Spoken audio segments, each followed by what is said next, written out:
Hi friends, SPK अकॅडमीमध्ये आपलं स्वागत आहे. मित्रांनो, मागील व्हिडिओमध्ये आपण बालमानसशास्त्र व अध्यापनशास्त्र यावर आधारित काही महत्त्वपूर्ण प्रश्न पाहिले होते. आजच्या व्हिडिओमध्ये आपण टी पेपर 2चे जे समाजशास्त्र हा विषय आहे, ह्या समाजशास्त्र विषयावर आधारित 50 असे प्रश्न पाहणार आहोत. चला तर मग सुरुवात करूया. मित्रांनो, ठरल्याप्रमाणे आपण काय करावं, वही आणि पेन घेऊन बसा. आपले किती प्रश्न बरोबर येतात हे मला कमेंट बॉक्समध्ये अवश्य सांगा. आणि मित्रांनो, ह्या व्हिडिओच्या ज्या काही PDF आहेत ते आपल्याला फ्रीमध्ये अवेलेबल होणार आहेत. पहिला प्रश्न पहा, पूर्वी ब्रिटिश सरकारच्या उत्पन्नाचे साधन काय होते?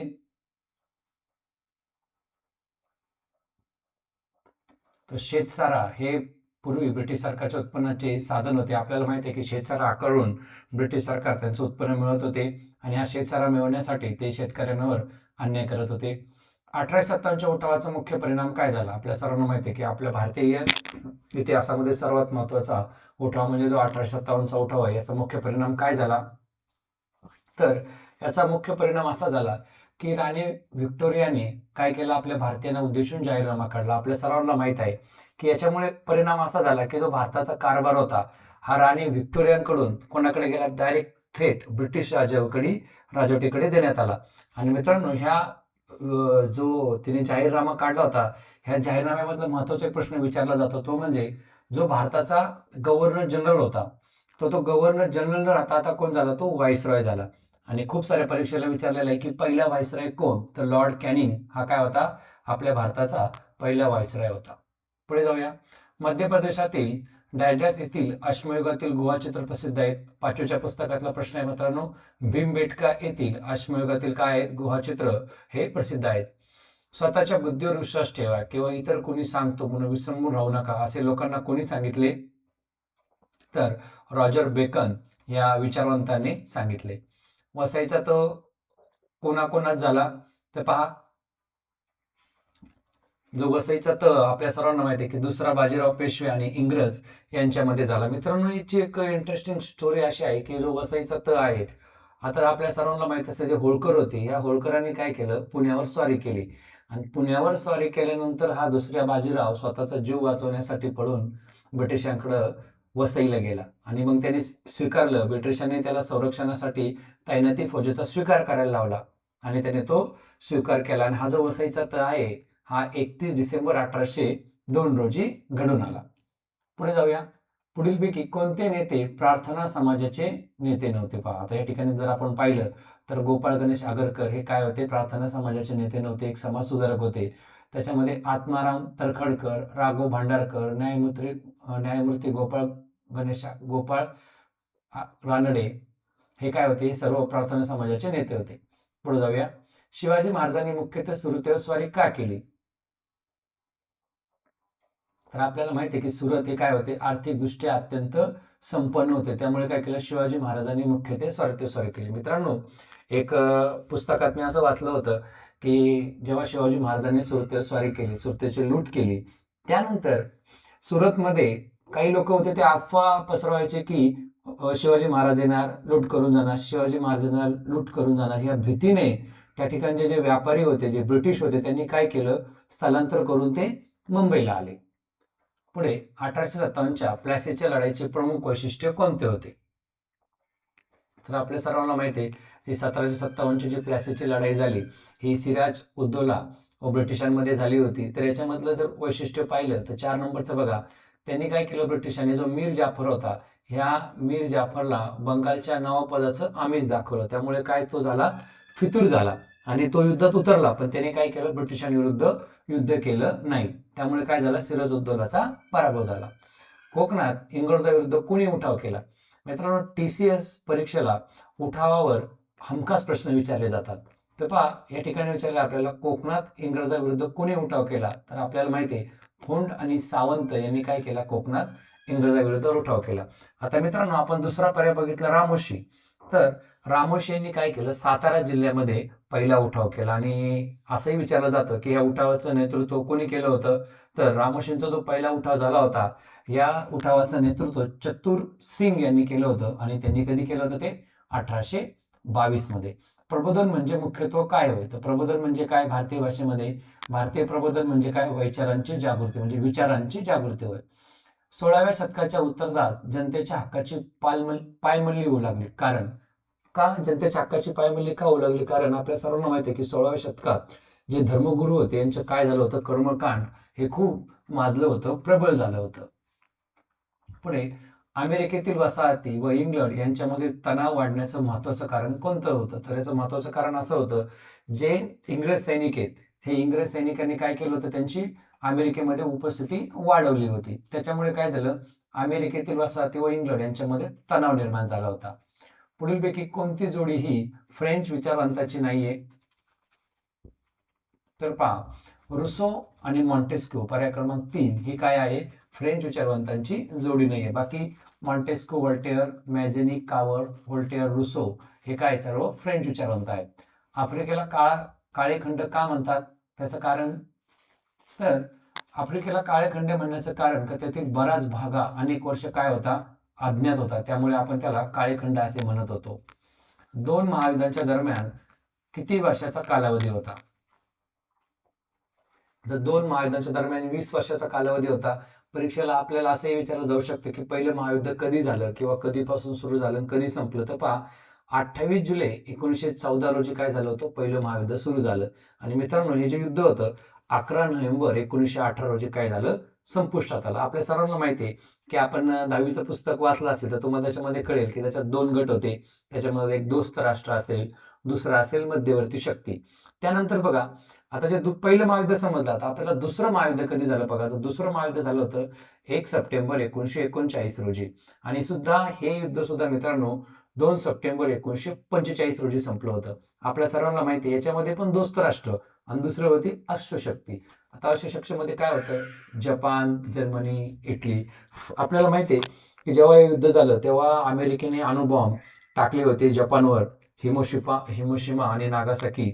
आणि अक्षरशः त्या जपान ह्या राष्ट्राची काय राख रांगोळी झाली होती. टिंबटिंबांना मिसाईल मॅन ओळखले जाते. तर डॉक्टर एपीजे अब्दुल कलाम, आपल्या सर्वांना माहिती आहे की डॉक्टर एपीजे अब्दुल कलाम यांना मिसाईल मॅन म्हणून ओळखले जाते. आज आपण पाहत आहोत की ज्या पद्धतीने इस्रायल आणि इराणमध्ये युद्ध चालू आहे, सर्व युद्ध नुसते मिसाईल यावरच चालू आहे. खालीपैकी कोणती संघटना ही क्रांतिकारी संघटना नव्हती? तर आपण पहा, 4 पर्यायापैकी आपल्याला दिसेल की जे आर्य समाज आहे ही क्रांतिकारी संघटना नव्हती, तर ही समाजाची सुधारणा करण्याची संघटना होती. बाकी अभिनव भारत, अनुशीलन समिती, युगांतर ह्या सर्व क्रांतिकारी संघटना होत्या. पहिल्या महायुद्धाच्या काळात अमेरिकेचे राष्ट्राध्यक्ष कोण होते? तर वुड्रो विल्सन होते. पर्याय क्रमांक 3. वैयक्तिक सत्याग्रहातील पहिले सत्याग्रही कोण होते? विनोबा भावे. राष्ट्रसंघाचे मुख्य कार्यालय कुठे आहे?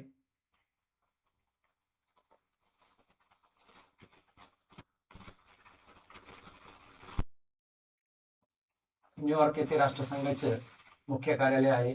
त्यानंतर बघा, 1954 साली टिंबटिंबांनी पंचशील तत्वे मांडली. आपल्याला माहिती आहे पंचशील तत्वाचा करार पंडित जवाहरलाल नेहरू यांनी काय केलेली आहे?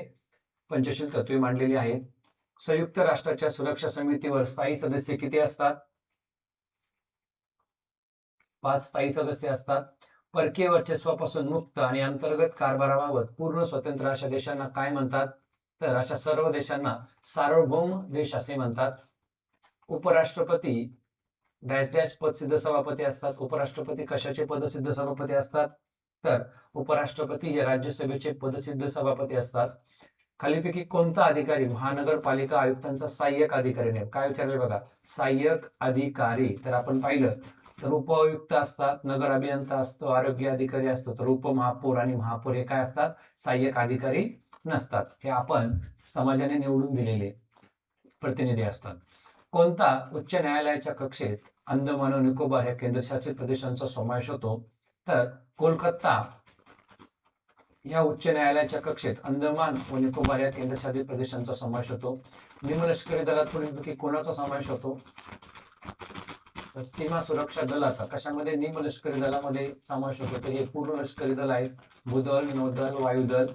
भारतीय निवडणूक आयुक्ताची नेमणूक करण्याचा अधिकार कोणाचा असतो? महत्वपूर्ण प्रश्न आहे मित्रांनो. तर जे राष्ट्रपती असतात या राष्ट्रपतींना भारतीय निवडणूक आयुक्ताची नेमणूक करण्याचा अधिकार असतो. अलिप्तवादी चळवळीत पुढीलपैकी कोणाचा समावेश नाहीये? तर धुमन यांचा अलिप्तवादीमध्ये समावेश नाही. मित्रांनो, आपल्याला माहित असलं पाहिजे की आपल्यासाठी एक आनंद म्हणजे अभिमानाची गोष्ट अशी की जी अलिप्तवादी चळवळ निर्माण केली गेली होती. आपल्याला माहिती की दुसरं महायुद्ध झालं आणि दुसरं महायुद्ध झाल्यानंतर दोन गट पडले, एक अमेरिका आणि सोव्हिएत रशिया. पण असे काही देश होते ज्यात त्यांना या दोघांकडे पण जायचं नव्हतं, त्यांना अलिप्त राहायचं होतं. म्हणून त्यांनी एक आंतरराष्ट्रीय संघटना निर्माण केली आणि ती म्हणजे अलिप्तवादी चळवळ. तर एक महत्वाची गोष्ट म्हणजे अशी की आपले जे पंडित जवाहरलाल नेहरू होते हे काय होते, ह्या संघटनेच्या स्थापनामध्ये होते आणि 5 लोकांनी स्थापना केली होती. तर आपण बघितलं Pandit Jawaharlal Nehru, Marshal Tito, Gamal Abdel Nasser, Sukarno हे तिघं पण काय आहेत, त्या अलिप्तवादी चळवळीचे संस्थापक आहेत. तर धुमन हे नाहीये. ते अवकाशातील कार्याचे समूहाला म्हणतात. अमावस्या व पौर्णिमेला येणाऱ्या भरतीस काय म्हणतात, तर उदानाची भरती असे म्हणतात. तर जो आपण व्हिडिओ बनवणार आहोत तो आपण इयत्ता 6वी तुमच्या भेटीसाठी येणार आहे. अवकाशासाठी कशाचा उपयोग करतात, जर आपल्याला अवकाशात जायचं असेल तर त्यासाठी आपण अग्निबाणाचा उपयोग करतो. रिश्टर हे काय मोजण्याचे एकक आहे, तर रिश्टर हे भूकंपाची तीव्रता मोजण्याचे एकक आहे. डॅश डॅश पासून ॲल्युमिनियम मिळवले जाते, तर बॉक्साईड पासून आपल्याला ॲल्युमिनियम मिळवले जाते. संशोधनात कोणत्या प्रकारचा व्यवसाय आहे, संशोधनात चतुर्थ प्रकारचा व्यवसाय आहे. इयत्ता 6वीच्या पुस्तकातला प्रश्न आहे.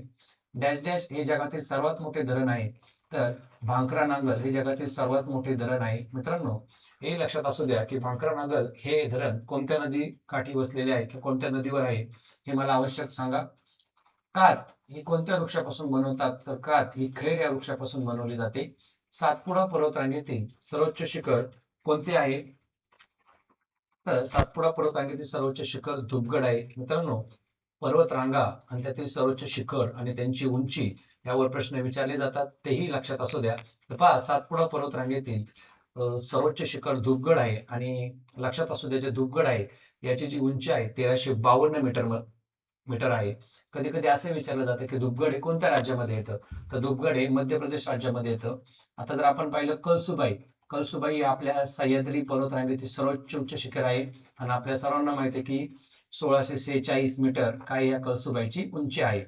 आणि ह्याच कळसुबाईला आपण महाराष्ट्राचे एव्हरेस्ट सुद्धा म्हणतो. मॅग्री वनस्पतीचे मूळ स्थान कोणत्या देशात आहे, तर मॅग्री वनस्पतीचे मूळ स्थान हे भारत या देशात आहे. डॅश डॅश हे ऐतिहासिक शहर ओला नदीकाठी वसलेले आहे, तर जे मिलान हे शहर आहे हे काय आहे, ओला नदीकाठी वसलेले आहे. तर आपल्याला लक्षात येईल मित्रांनो की बघा, शहर आणि कोणत्या नदीकाठी वसलेलं यावर सुद्धा टेटला प्रश्न आलेले आहेत. डॅश डॅश हे जगातील सर्वात मोठे बेट आहे, तर ग्रीनलंड हे जगातील सर्वात मोठे देश आहे. आणि ह्याच ग्रीनलंडसाठी आता आपल्या सर्वांना माहिती आहे ज्याच्यामुळे हे युद्ध सुरू झालेले आहे, ते ट्रम्प त्यांचा डोळा या ग्रीनलँडवर होता, पण आता त्याने तिथून काढून घेतलाय. दक्षिण अमेरिकेच्या पश्चिम किनारी भागात कोणता पर्वत आहे, बघा दक्षिण अमेरिकेचा आपल्याला विचारलेला आहे पश्चिम भाग. तर हा इयत्ता 6वीच्या पुस्तकातला हा तसा प्रश्न आहे मित्रांनो, की आपल्या लक्षात येईल की जी टी-टेटची एक्झाम आहे यातील खूप बहुत जास्त प्रश्न हे आपण पाहिलं तर 5वी 6वी 7वी 8वीच्या पुस्तकातले परीक्षेला आलेले दिसतात. तर दक्षिण अमेरिकेच्या पश्चिम भागात ज्या पर्वतरांगा आहेत त्या अँडीज पर्वतरांगा आहेत.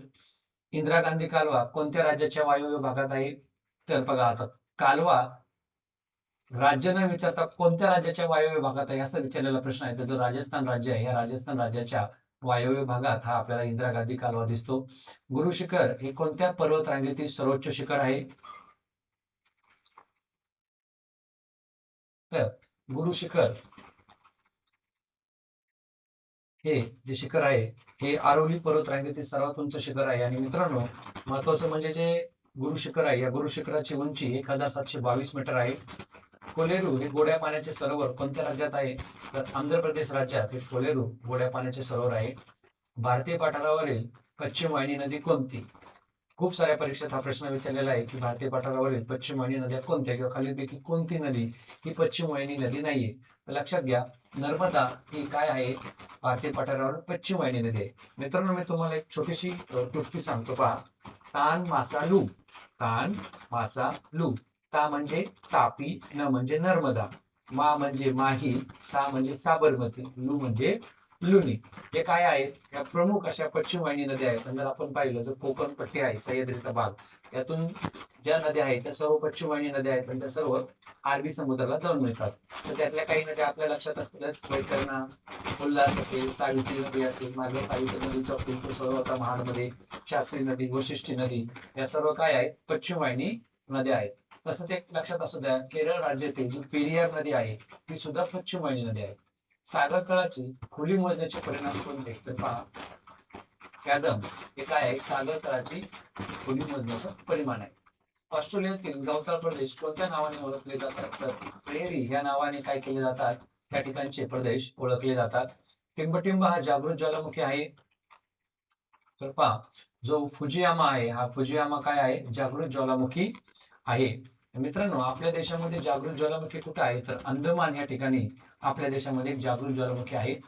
समान तापमान असणाऱ्या बिंदूंना जोडणाऱ्या काल्पनिक रेषेला काय म्हणतात, तर त्याला समताप रेषा म्हणतात. विषुववृत्तीय वनात डायचॅस वृक्ष आढळतात. तर जे विषुववृत्तीय वन आहे, या विषुववृत्तीय वनात मोहगणी हे वृक्ष आढळतात. मित्रांनो, आजचा व्हिडिओ आवडल्यास लाईक आणि शेअर करायला विसरू नका. आपण जर चॅनलवर नवीन असाल तर चॅनलला सबस्क्राईब करा. धन्यवाद.